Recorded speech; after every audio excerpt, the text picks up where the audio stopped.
Hey Steve, before you head to the shop, do you have time for a quickie?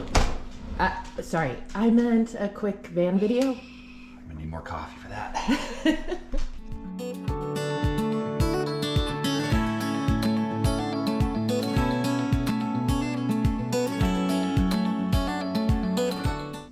All right, we only have a couple of minutes because you have to go to the shop, but we've been asked to share, now that we shared how we picked our van, we've been asked to share what we have planned. So, Yeah, so where would you like to start? This is why vans are so customized and personalized, is because everybody needs something a little different in their van. And I say a little different, but when we went over the list, it's a lot different. Well, There's a lot of different needs. Well, we looked at a ton of videos too, and people are doing some really cool stuff with vans, but you do have to figure out like your unique situation. Yep. And of course, the more you watch, the more judgy you get. You do, and there are some, making. I mean, everybody's terrible. gone down the rabbit hole of watching these van videos, and there are some gorgeous videos, and you say, oh, I would love to have that. Can't have that because we need this. Just functionally. Oh, we could do this, but we can't do that because we need this. Right. And so that's why everything has to come together for what we need. Okay, so let's start because we've got we broke it into some categories. So let's start with the first category. The van belongs to the bike shop. Van is the bike shop. Van is your day-to-day driver. Yep. And it had to, like at the end of the day, nothing else mattered if it didn't work for the shop. Right. It has to work for the shop. What are some of the things that are important for us to include in the van for the shop? For the shop. So number one is bike hauling. Yes. So we needed to carry a lot of bikes inside, protected, to for trade shows and events, and obviously for our own personal riding, but then we wanted to carry around 9 to 12 bikes total for when we go to bike events. We were just at one last weekend. We had 9 inside. We don't have any rack systems yet. 10. We flung another. It was 7 gravel bikes and 3 mountain bikes. Right. So, and that, we don't have any racks yet. So those were just along the side. We actually put a wooden stand-up rack from the shop inside the van. Everything was then secured down. So that worked temporarily for last weekend, but we need actually But such a luxury, I have to say. I mean, having had the Ford where we put bikes on top, because we could accommodate a lot of bikes on top of your old car, but it meant we had to put them on the morning of an event. So that's like an extra hour. Yep. And it's always early.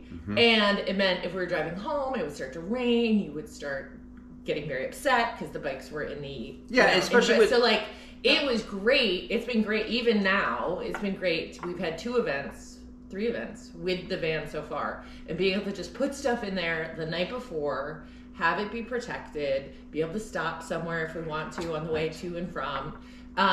So at its most, we need to be able to carry 4 bikes in the garage when it's just, let's say, the 2 of us. Right.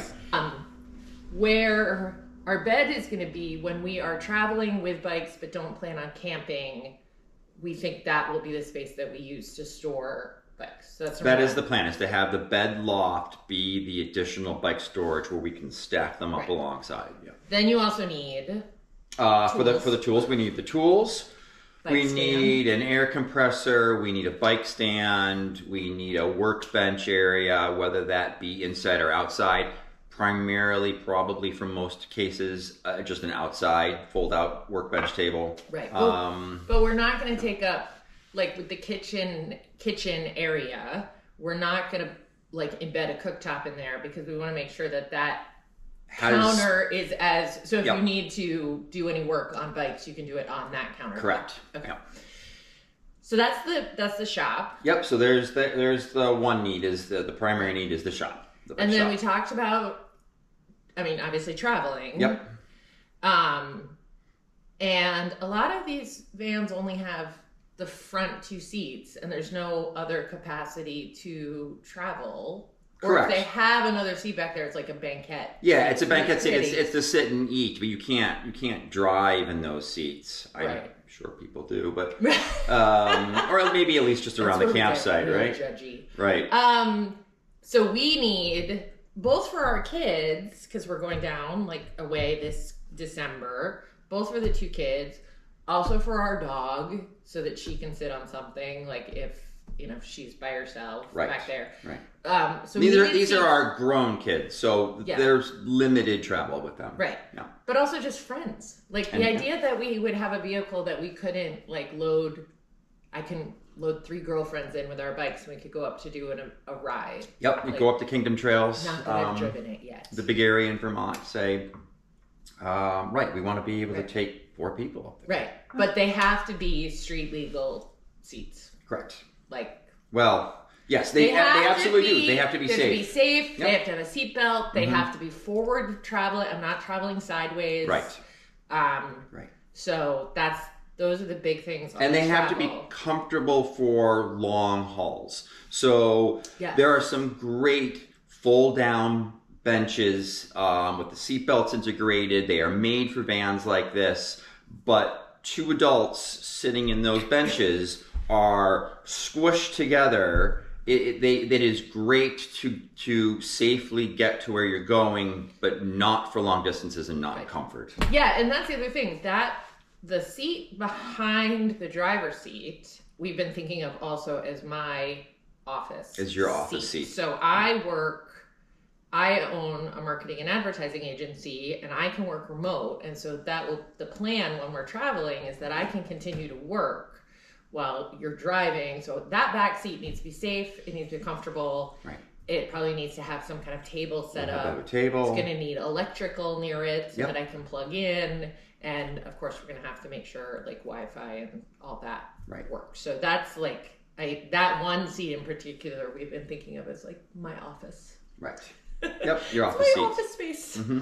All right. And then when we get to a place, if we decide to sleep in this thing, that's where it got real interesting, particularly as we talked about the bed. Well, the bed started out with, we went back and forth on whether we could sleep north-south or east-west. So east-west being side to side. And all the vans, the ProMaster is the widest, but even then you're at 6'1", you're still up against the edges. You at 6'1". I am. So and the Sprinter, that's why people put the flares on the outside. They bump out the outside to gain about 3 to 4 inches on each side, giving them that width for sleeping. But they're expensive. And even then they're flared, which means the tall person has to sleep on a particular side of the bed. They're very expensive. They're a little bit intrusive into the van in a way, like in terms of just cutting them in. Yeah. Not much different than a window. Mostly they were expensive. And it just seemed unnecessary when a lot of people do it on the short wheelbase vans because they don't have a lot of space to deal with. But with a longer wheelbase van like our Sprinter 170, we do have the space that we need. So it didn't make any sense. We're just going to sleep north-south. And we're not going to. We looked at all these awesome, everyone is so clever with their configurations of like folding beds up and down and stacking mattresses, but I don't like to make the bed on a good day in a house that doesn't move. I do not want to have to make our bed every night. So that's the one thing we did decide, which was the bed is going to be a full-length queen-size bed. Right. And it's just going to be made up. We're not going to try to fold it up. There's, again, so many cool ideas. And, but we're just not going to do them. We're going to keep ours flat and make it look pretty. And then the other thing is, I noticed, there were some really great ones, especially the mountain bikers. They had some cool videos cool vans where they closed off the back of the van so that when you open the back doors, there was more storage. There was more, we'll put links and stuff in the comments. Which was great for storage outside the van, but it made it look like they were sleeping in a cave. And that didn't make me happy. I want to be able to open up those back doors on a beautiful day and have you can have the netting and have that beautiful view. I'll admit it, I fell for those videos with the woman sitting on her bed drinking her coffee, looking out at the vistas at the back of her van. So we were back and forth really on like, did we put windows in the back? Did we maximize the storage? But I just didn't want the feel, and also just from a security standpoint, being able to like look out any side to see if somebody was there. And that is in part why we're going to put the bunk windows in. They're not very large, but they'll be above the bed on the sides so that you can just peer out and see what's going on outside during the day. They are also going to be our ventilation, so they'll slide open and provide the cross breeze for when we're sleeping. Okay. And the big conversation we've had has been about what I keep calling the potty closet. Yeah, the bathroom. So that's been going back and forth. We are absolutely, we decided one of our desires, our necessities was to have an enclosed bathroom, enclosed toilet room. Instead of having, a lot of van builds will have amazing setups. And, this is dining tables and big kitchens and showers and all this beautiful stuff. And then they'll pull a toilet out into the middle of the... Right, which is fine if it works for them, but in us, we wanted the enclosed bathroom. Girl needs some privacy, man. Yeah, so we're going to have a bathroom with we haven't just selected the toilet yet, but let's just say composting toilet in there. Yep. We then have recently decided that we needed it to be a wet space, if you will, so that we could hang up soaking wet clothes and have it drip onto the floor in there. So we decided not to do the indoor shower. Yes. Just for it's excessive plumbing and things that could go wrong in that case. When we decided that a lot of people don't use their indoor showers a lot, we're gonna have an outdoor shower. If we were living in this thing, if we were living in like my house, I'd put it indoor shower. Absolutely. Again, for 1 or 2 days, you can do an outdoor shower, you can do a sponge bath, you can, and then get a membership to Planet Fitness, get a black card, and then we can just take a shower when we really need it. So we decided to simplify that, but I do love the idea that we can have a space to hang like after a ride, wet clothing. Yep. And then again, just a little, I just can't imagine being like, okay, everyone out, I have to pull out the pooper. Right. Because sometimes you need some time. Yeah. Okay, we are going to have water. We're going to have the ability for fresh water. Yeah, we'll have a freshwater tank. We will have... In the garage. So really our only gray water will be from our kitchen sink. So that way we really only need a smaller gray water tank directly under the kitchen sink, maybe 5 gallons or something like that. We're going to have a refrigerator. And we will have a refrigerator.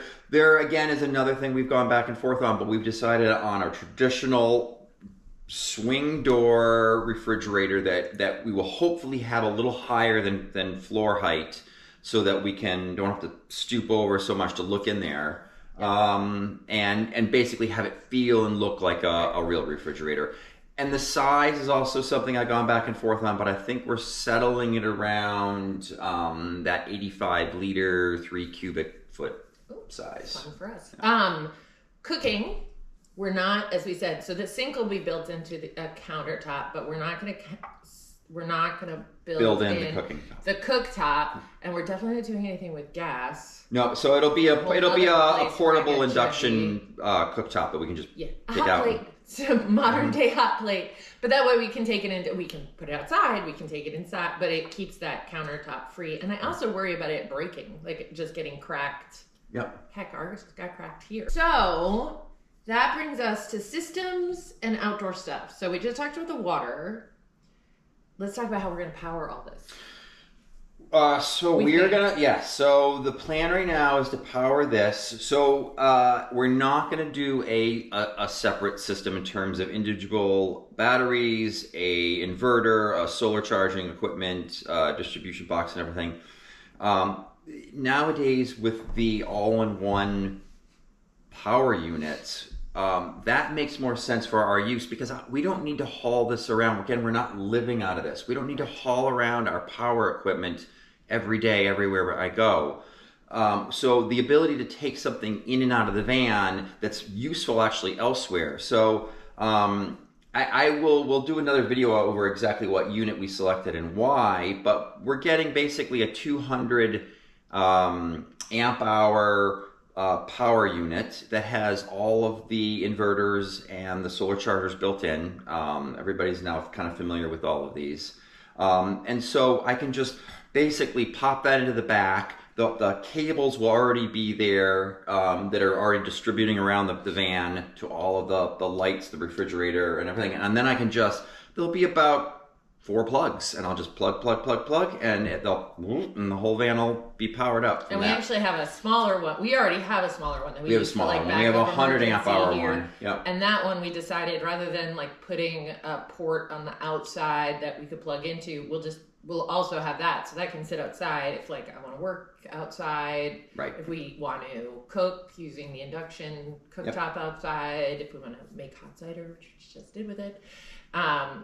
And then we'll have solar on top. Well, solar on top, we haven't decided how much we're going to be able to fit, but as much as we can fit. The unit we'll be using can handle up to 1,200 watts of solar. So that's probably more solar than the roof has space for. And we're going to have ventilation, but we're still kind of figure out if we're going to have heat and air conditioning.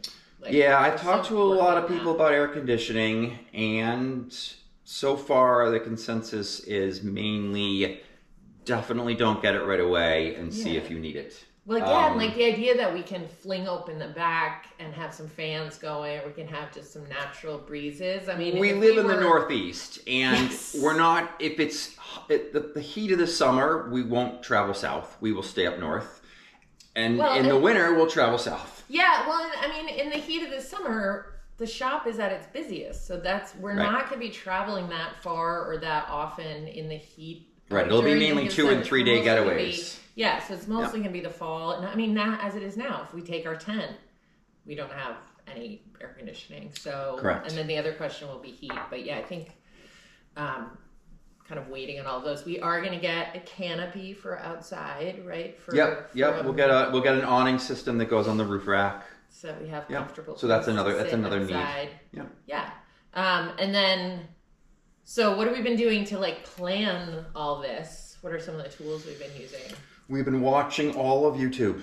All of the YouTube. Yep. And we do have some of our favorites. We're gonna have Instagram. We're gonna have to do a video about our favorite van builder people. Yeah. We actually have a shared Instagram saved list. So as we each see something on Instagram that we like, we save it, and the other person can see it. That's actually been a fun little tool.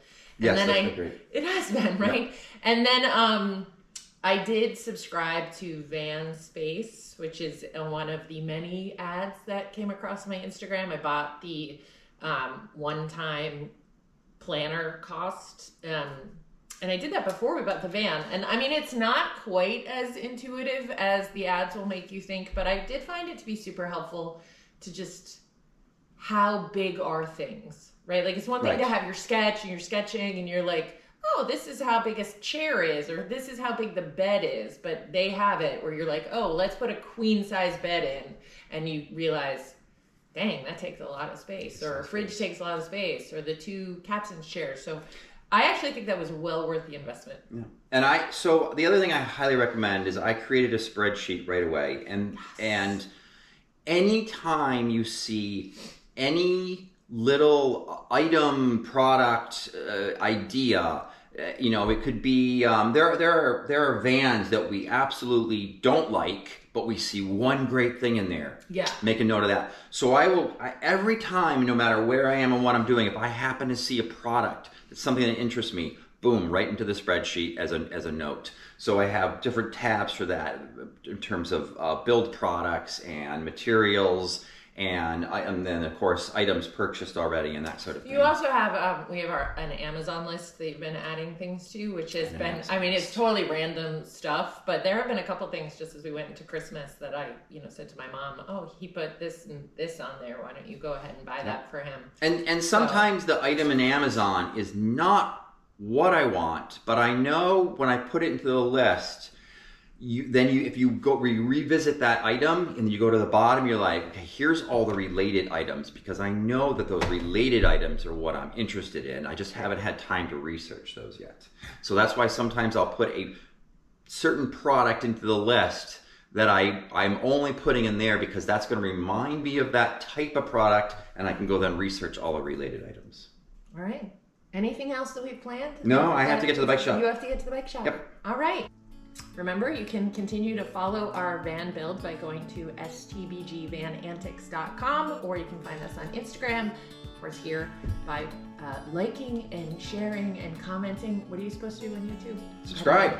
Hit that subscribe button! I have no idea. Bye. Oh, shoot. Oh, one last thing. What's the coffee that you're drinking today? Today is coffee from our subscription to Atlas Coffee Club, and this month is from Peru. Is this our first time from Peru? I don't recall another Peruvian coffee, but yeah, they're always fantastic. Yep.